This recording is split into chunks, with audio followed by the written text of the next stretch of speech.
Hello, Hi, Chiara. can you So hear me? I can. Can you hear me as Okay, nice. Yes, I can. perfect? Thank you so much for taking the time to meet me for this interview. Let me introduce you. This is Chiara Munaretto. She's the founder of Maas-Chain. This is an interview for DLT Talents program where they're trying to empower more females into the blockchain, crypto, and Web3 world in general. So we both met at the DLT Talents program where we still both participate. I'm gonna just go straight into some of the questions that I have prepared. I looked through your profile and I saw that you were a founder. You are also involved in this program and that you are involved in organizing a lot of events. So I thought that you were a good persona to interview. And I'm going to start by asking, at what point do you think that it was time to make the move into Web3? Yes, so first of all, thank you so much for having me, and I'm enjoying quite a lot the DLT program, so I hope you're doing that as well. And I am quite happy that you also chose me as the interviewee. And so concerning your question, I think it was sort of a natural, smooth passage into Web3 because I have a background in marketing, so I've always worked into marketing and communication. And I think it was 2019 that I was working in this company that takes care of the fiscal and financial side of online businesses in general. Mm-hmm. And at a certain point, we were starting to questioning whether we should starting to worry about crypto regulation as well. And so at first I was like, what is crypto? What is blockchain? What are these new terms? So then I started researching a little bit more by myself, and I really got into the space because I saw immediately new opportunities. I'm very technology passionate and innovation passionate, I would say. So it was clear for me to the beginning that the kind of technology that really try to empower every user inside the blockchain, it could have been a nice technology that would also had a future in a sense. And of course, now we're 4 years past when I started. So indeed, this is the case. So during my journey, then I just kept going, and I started going to conferences at first because I needed to talk to the people who were making this change in a sense. And so that's actually what really got me in, because I saw that the way people were doing business in Web3, it was completely different from the way Web2 people were doing the business.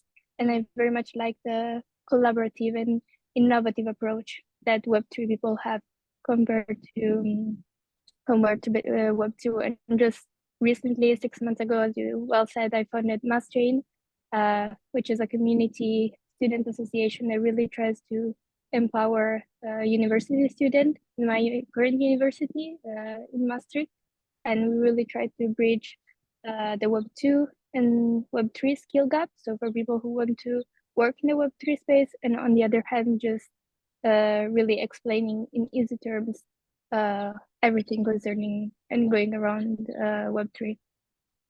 I guess that back in 2019, it was already like spoke around the world, but it was not so big yet. So I think you joined at the perfect time where the booming started, and you took advantage of that as well. Yeah, exactly. So I didn't quite like, I'm not the Bitcoin bro of 2013 or something, but I did take the let's say 2021 NFT wave and everything. So I think I kind of entered when there was this big speculative bubble in a sense, and now we're seeing more concrete and real applications, which is why I do believe that this is something that will stay also in the future. Yes, for sure, I agree. More and more, we are seeing more companies, more startups implementing innovative ideas, and now with this new boom of generative AI, there's also like so many things As well, yeah. Yes, merging into each other. I think maybe next year we'll be able to do things that we are not even imagining yet.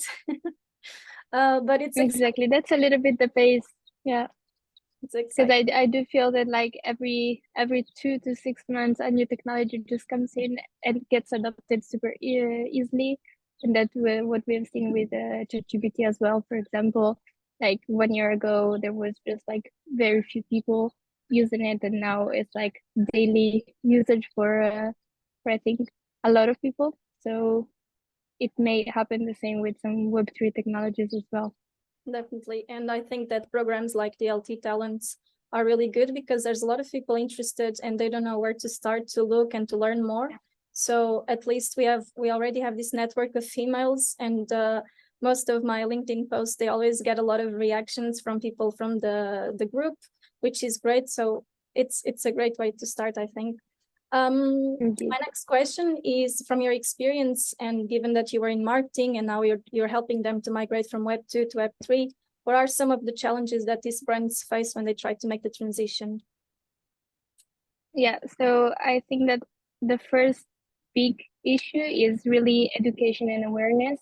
So I think that not enough people yet do know what exactly is Web3, and somehow between us that we are inside, sort of on the service provider side, we do focus a lot on technicalities and making sure that everything works. But now it's also the time to make it easy to understand.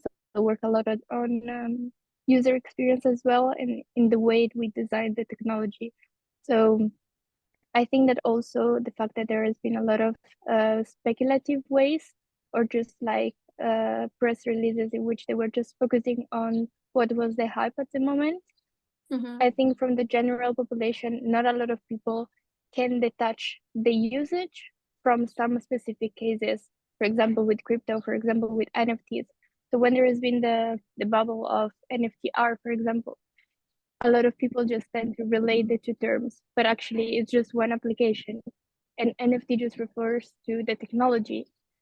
So I think there's a lot of misconceptions and misalignment in the way we talk to the actual users. So I think that's actually the first big challenge that we need to sort of assess. So really try to make it easy to adopt. Then in terms of technology, maybe more the scalability and interoperability between different systems. So even between like decentralized and centralized. So when it comes to tokenization, for example, or even bridging different blockchains that everything just runs smoothly, I think we're very much testing the technology, but we are not yet a stage in which everything can be decentralized because it's not secure enough. It's not once again easily comprehended by everyone. So I think these two problems, one more on the technical side and the other one more on the awareness side, goes hand in hand, because when someone is able to transit from one place to the other, then it also sort of stimulates the way we behave in the internet right now. So we can go from one place to the other with no issues without having to change any key or whatever could be the case. And I think one last case could be the regulatory environment. Of course, we've seen now some improvements with the MiCAR, but still, I think it very much just focusing on crypto, so not on the entire ecosystem. Yes. Because now, I think after, I don't know, more than 20 years of AI, now we have some regulations about AI ethics, for example, but in terms of blockchain, in terms of the technology itself, the way it is assessed, there is no regulation. So now just the financial side has been regulated, which is important, which is a great step, but it's yet not enough. So I think these are a little bit the biggest challenge right now. Yes, and I think maybe one of the other challenges, I'm not sure because I don't really work with brands, might be the budget, because sometimes they might not have enough budget to get into I don't know, into the Web3 space. So we see a lot of bigger players like Nike, for example, entering the world, and smaller brands, they want to follow because they also want to be in it, but sometimes it involves a budget that they don't have. So I don't know, do you agree that it might be also a struggle that they face, or you haven't worked with brands that have that issue? I mean, I think that concerning this question, certainly budget is an issue, I would say. But I think that main thing is that a lot of brands just start to follow each other projects without focusing on delivering a project with really a utility that serves their audience. So what they're doing is just like, yeah, exactly. They're just like keep copying each other to be in the space. So of course, if small brands just want to copy what, I don't know, like Nike, for example, did, of course, they don't have the same budget, but they can readapt what they just did based on their audience, because they've also had different recognitions, different brand reputations. So you cannot just copy paste, and it's not even the purpose. So I think it's an issue, but I think it's also sometimes just to be in the wave more than actually make something that makes sense. So yeah.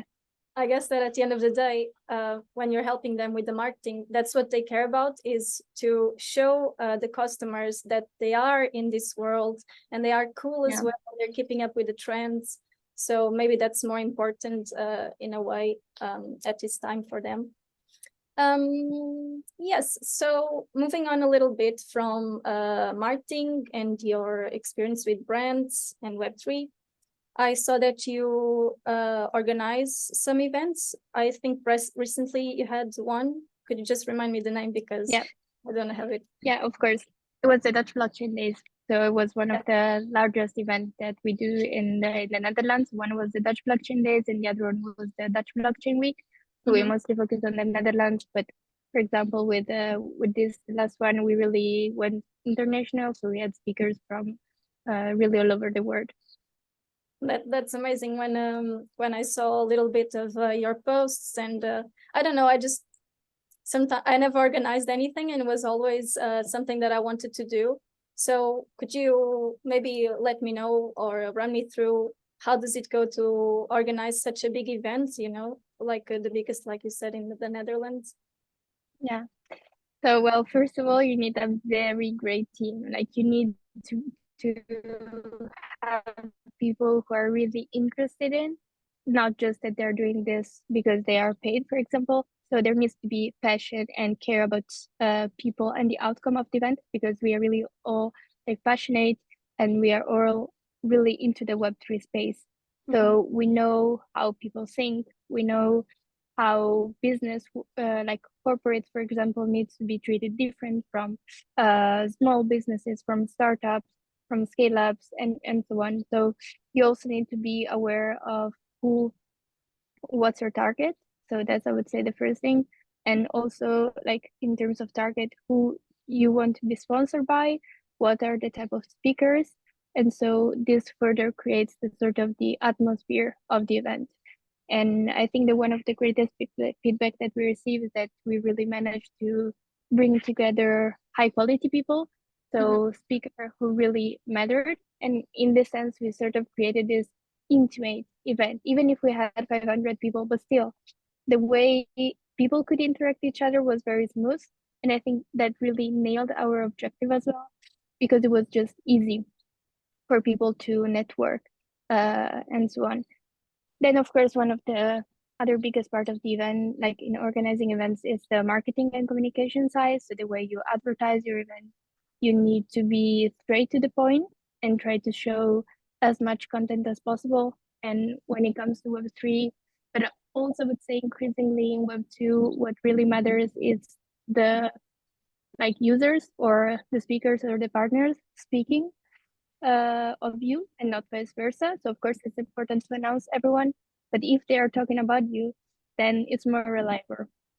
So this is sort of named as user generated content, if you want to classify it.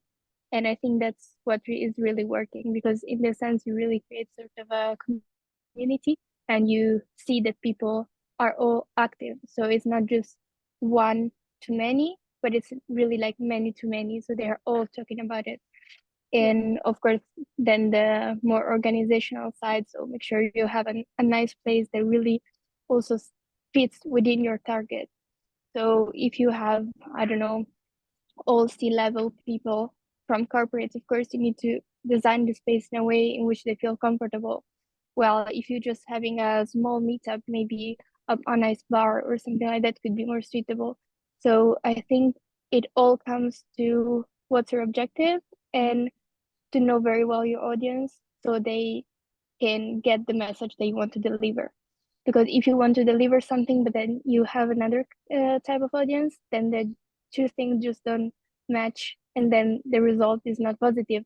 But not because you didn't work hard, but just because what you expected and what they expected was different. Yes. So I think really focus on that your message arrives clear to the audience. Definitely, I agree. And I like the fact that you mentioned about caring about the networking and making people feel comfortable about talking with each other. Because last year I attended Web Summit in Lisbon, and actually it's such a big event, and there's so many things happening at the same time. A person feels a bit overwhelmed because you are interested in a lot of areas. There's a lot of things happening at the same time again. And you feel frustrated that you cannot attend some, or you're still running from one side to the other.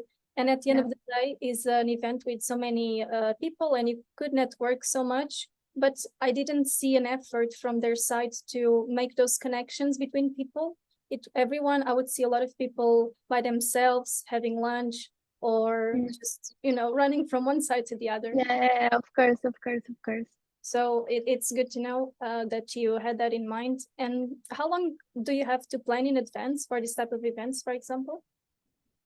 So it also depends on how, like, if you have a community or not.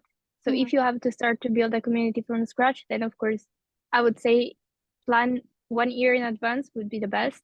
But just because you need to get started, so you need to have a brand reputation before even just announcing that you will be doing an event. That it takes a lot of time, and I would say that on the second, third event, then you will really see the success. So it depends also if you want to organize a one-time event, or if you're trying to build sort of a series of events, for example, every year or twice a year. So for example, what is doing Ethereum, I think they're doing it very well because they're well spread around the entire world, but they have sort of a recurrence. So they're doing it every, I don't know, almost months, depending on the city. So that's of course a different objective of, I don't know, me and you saying, okay, we are together in this city, let's organize a meetup, then maybe it just ends with itself. So concerning time, I would say that this is what people should be considering. And of course, also the team and the budget. So if you have a lot of availability, then of course you can do more in a shorter period of time. But if you are in few people, there are a lot of, like, really a lot of things that you need to take care of. So I would always say just take enough times, at least 6 months before, if you aim to have an event above 200, 300 people. Okay. Especially because when it comes to the venue, the speakers, it's not that you can call them 1 month and say, hey, can you speak at this event? So I would say that the earliest the better, because then there's always some no show or just any problems that you may encounter, so you still have the time to tackle those ones. Definitely. Thank you for answering. I think so far you've been bringing a lot of value to this interview. Thank you. I was thinking now of moving a bit more into your entrepreneurial path.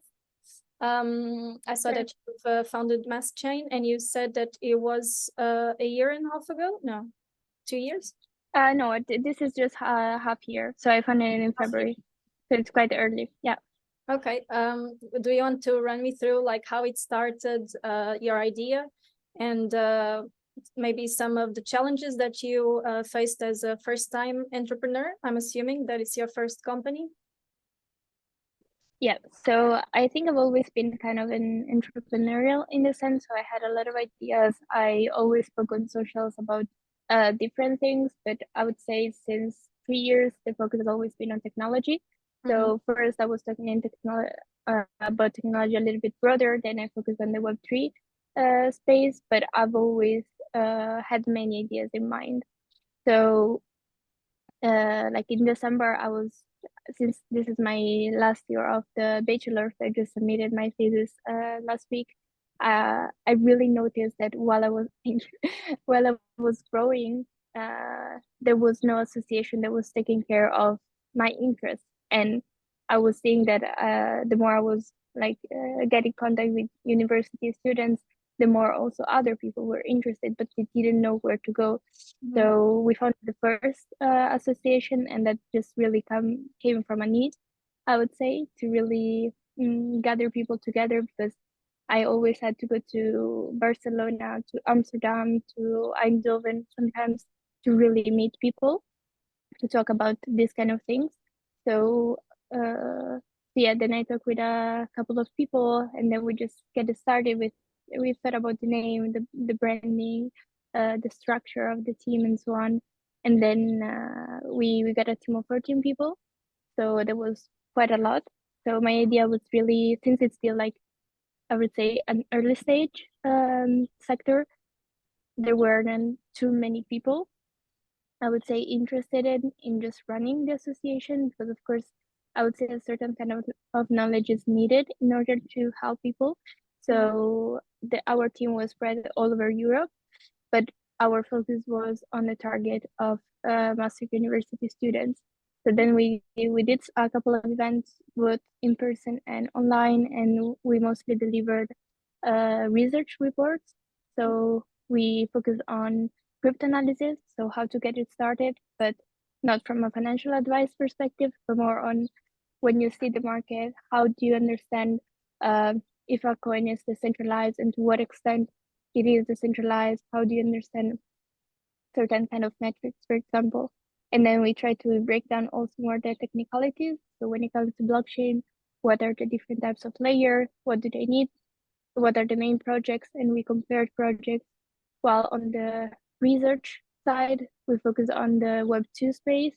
So how some brands are entering the Web3 space, and so we deliver some articles. So we're really, I would say, in the not brainstorming, because we did deliver something, but we are studying how people react to what we are delivering. Of course, we had a lot of challenges, because it's hard to just get started with an association, especially because it's voluntary.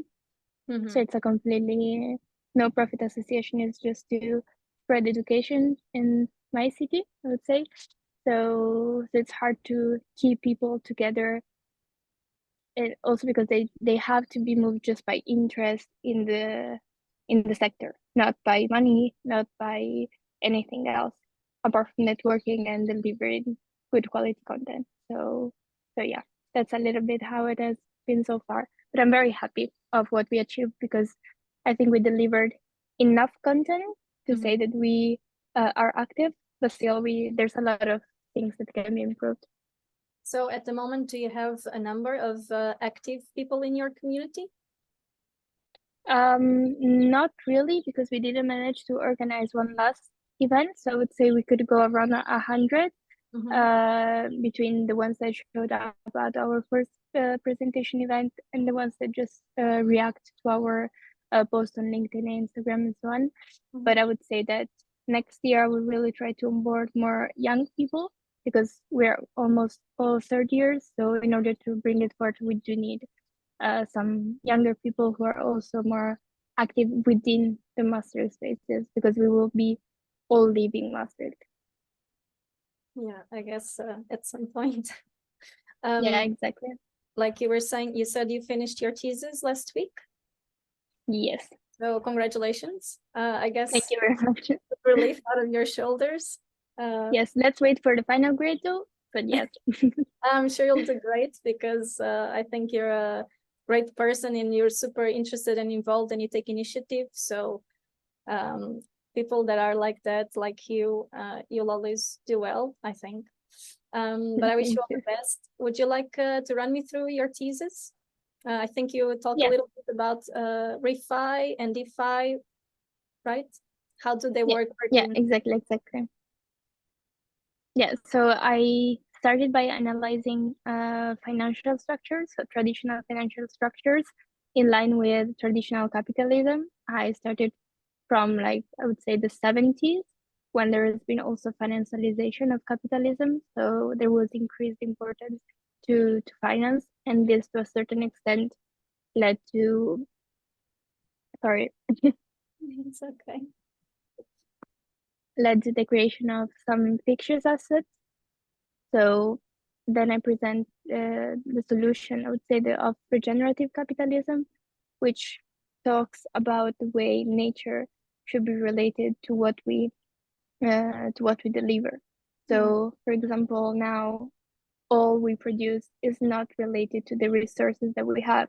So we sort of have this understanding that we always can take anything for granted and for free in nature, but that's not actually how it works, because we have seen it with climate change. And so that's why now we have this sustainability problems.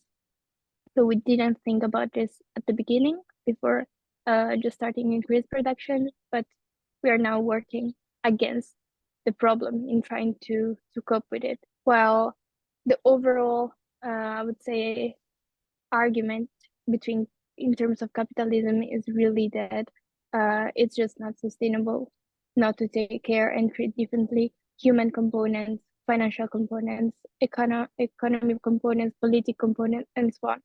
So somehow we all measure everything in terms of how much money this thing can make, whether it's a human, whether it's a resource, whether it's really whatever. And this cannot keep going because it's just not sustainable. And so the way I did my thesis was through interviews. So I interviewed 12 people, and this was actually the outcome. And the background of these people was really varied. So somewhere from the DeFi, ReFi, and TradFi space. So I tried to very much vary the sample. And I really studied how decentralization, and in particular decentralized finance and regenerative finance, can ease the, I would say, the financial inclusivity and digital inclusivity, and why the current capitalistic structures and traditional finance as well cannot solve these kind of problems. And the results were quite interesting, I would say, because all interviews focus very much on tokenization. So the way tokenization on blockchain can really help in better assessing the value. So they argued that there was a bad resource allocation, and this problem could be solved through tokenization. And the second thing was about the usages of DeFi and TradFi.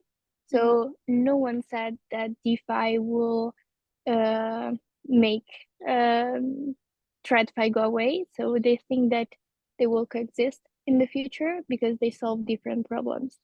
So of course the DeFi market is more volatile, but it's also more liquid. So what they proposed in general, averagely, is that DeFi is better for microfinance. So to really try to empower all communities, because in order to access a crypto bank account, let's say, you just need an internet connection instead of all those KYC and human judgment processes. While for large amounts of money exchange, the TradFi could still be the best option because you somehow need the security from central banks. So these were the results. And in terms of refi, specifically, they think that they address decentralized finance by really valuing the human in a sustainable component, which is increasingly, of course, more needed. So I think I'm quite happy with the results in the final thesis as well, because it's just very much looking at the future. And so we see why and when certain kind of things could be valuable. So it's not one or the other, but it's more like to what extent one or the other can coexist in order to solve as many problems as possible, or to just fill in all the needs of all stakeholders. Definitely. I think especially since they also set up some sustainable development goals for 2030, and now they're seeing that they're not going to be met. There's this urge that everyone now worries about sustainability, right? And I think theses like yours and this type of conclusions that you had in the end are useful, and hopefully will also help other companies take action when they start looking for, oh, I have this idea, let me implement it. But now they're going to start thinking, does this actually bring value? And am I taking into consideration the people that are low in the chain? Because There's a lot of workers from Exactly. Asia, for example, that they're the ones who actually suffer the consequences at the end of the day. They're paid low wages, and then they still get all the plastic that we produce as well. So Exactly. it's really important, and I think it's great what you're doing. I also want to get more informed about the refi and DeFi. So if at some point you could provide me your thesis, would be great. Absolutely. Yeah, of course, of course. Nice. We only have 8 minutes left. So in one of the last assignments that we did for the DLT program, we spoke a lot about personal branding. How do you put your message out there? So I think that's maybe a good way of finishing our interview. My question is, yes, how did you develop your personal brand, and how do you usually position yourself out there? Which channels do you tend to use? Yes. Yeah. So I think that it really comes to your inner willingness of sharing something. So I really tried so many topics, but just because I always wanted to share something, what I was learning, no matter the topic. So that's how I started, just by really like inner passion of sharing and seeing people reacting to me and say, oh, okay, this is valuable. So that was actually what was making me happy in a sense. But of course, then if you want to move this interest in actually a job, or more like just something more structured, then of course you need to study as well how to brand yourself. So it cannot just be personal interest, but you also need to niche it down, I would say, because now that the creator economy just got expanded, I think at almost its maximum level. Everyone really has access to spreading information. So you need to make yourself unique in a sense, but you don't need to, I think too much about how to make yourself unique, because you're already unique just by being yourself. And sometimes I think this is the hardest challenge. So how to really understand who you are and what's the way in which you deliver information. So if you understand that, then it's easier just to keep replicating it. Because what I really notice is that we're really surrounded by a lot of information, and every time I just see something interesting or that I'm really curious of, I'm like, oh, I like this way of posting things, right? But then I just keep changing, and my audience will never understand who I am, right? Because I will just keep not even copy pasting, but be inspired by a lot of people. So you need to gather information from outside, but then you need to share it in your own way. So, and I think that's actually one of the hardest challenges, because you always find people that not necessarily do better, but do it in a way that you like it more, right? So I think that when you manage to detach yourself from the listener or the user of certain content and the one that produces it, and try to understand the difference, then you can somehow guide yourself in making a personal brand, but still while still being inspired by others. And further, I think that my biggest advice would be really just to get started, because the more you not even fail, but understand what works and what doesn't, the more you perfectionize what you're delivering. Because if you always just keep studying, it sort of tends to go on a procrastination level, because you want to have it perfect, but you will never have it perfect if you don't get the feedback from the people. Because in the end, if you're sincere to yourself, you're doing it for them, and of course for yourself, but you need to have the other side as well. So I think that the more you try, the more you see what they like and what they understand better. And this especially in terms of communication. And then of course you need to just study basic, I would say, marketing skills, and also when deciding the social that works best for you. It really comes also on the kind of character and personality you have. So if you really want to always showcase your face and talk a lot, maybe Twitter is not the best place. Well, Instagram could be.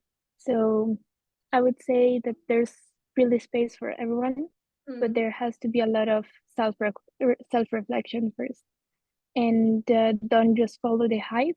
I would say, if you focus on building something on the long term, because I did that. So I know like what it's like to have, oh my God, the AI is exploding. I want to talk about it and so on. But yes, like let's separate it. That's not my long-term path. I can talk about it because it's something interesting, but that's one post compared to all the other, which still talks about my topic. So don't change something just because it's nice at the moment or it's cruise at the moment. So, and I'm really saying that because I was one of those people doing that and it doesn't work. So just, I would say, go straight with the process, like with a path. And then every time you see something interesting or curious, worth changing, that of course it's good to change, but don't just be too impulsive in a sense, just because maybe you're curious or you saw someone doing it better. Yes, I think maybe we are similar in that way, because I also have a lot of ideas, but I'm still a bit shy in exposing my opinion out there. I've recently started writing some more Medium articles and trying to post a bit more regularly on LinkedIn as well.